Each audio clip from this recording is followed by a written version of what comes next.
de los estados más cercanos a Guerrero, donde esta madrugada pues impactó el huracán John. Comentarte que hasta el momento la Coordinación Estatal de Protección Civil y los cuerpos de emergencia no han informado acerca de las afectaciones que se tuvo en este municipio de Pinotepa Nacional, en donde, bueno, fue la zona más cercana a este huracán. Comentarte que desde la tarde las lluvias fueron muy intensas, principalmente en la zona de playas. Por esta situación, habitantes de municipios como Puerto Escondido y zonas aledañas pues implementaron protección a sus comercios por el temor de que este huracán pues impactara y provocara daños como los que se generaron en Otis en Guerrero. El miedo era bastante por parte de la ciudadanía, quien en su mayoría pues acató las recomendaciones de protección civil. Será más tarde cuando el Comité Estatal de Protección Civil y cuerpos de emergencia den a conocer las afectaciones que se tuvieron en esta zona del sur del país. Comentarte que por esta situación también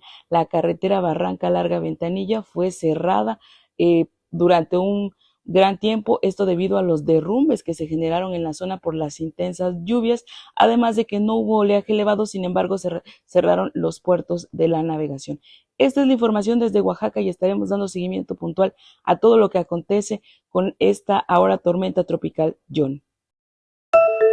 Con el discurso de Brasil dio inicio la Asamblea General de las Naciones Unidas a su semana de alto nivel. El presidente brasileño fue claro acerca de lo que él asegura ha sido una inversión que se ha dedicado a la guerra y no a ayudar a las personas a salir de la pobreza, criticando este tipo de acciones. También habló acerca de la crisis en el Medio Oriente y se refirió a la situación del cambio climático, un tema que también tocó el presidente de los Estados Unidos, Joe Biden, en su último discurso ante los miembros de la Asamblea General, explicando que su administración ha hecho avances significativos para entregar fondos y poder cumplir con los objetivos de desarrollo y los compromisos de cambio climático para el 2030, pero al mismo tiempo se refirió a la crisis de Ucrania y el compromiso que tiene su nación, en especial teniendo en cuenta la reunión en el Consejo de Seguridad que se llevará a cabo durante esta jornada.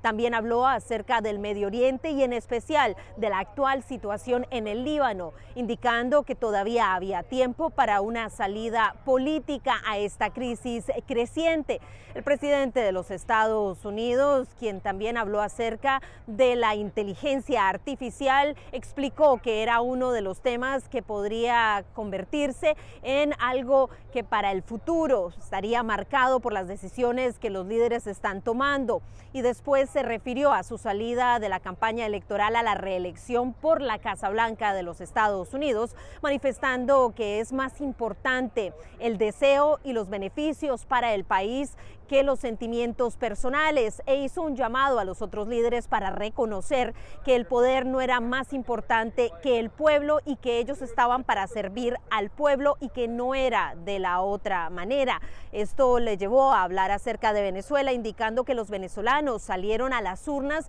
para buscar un cambio en su país y para luchar por la democracia, algo que hasta ahora no se ha logrado, refiriéndose en esto a la situación postelectoral en esa nación sudamericana.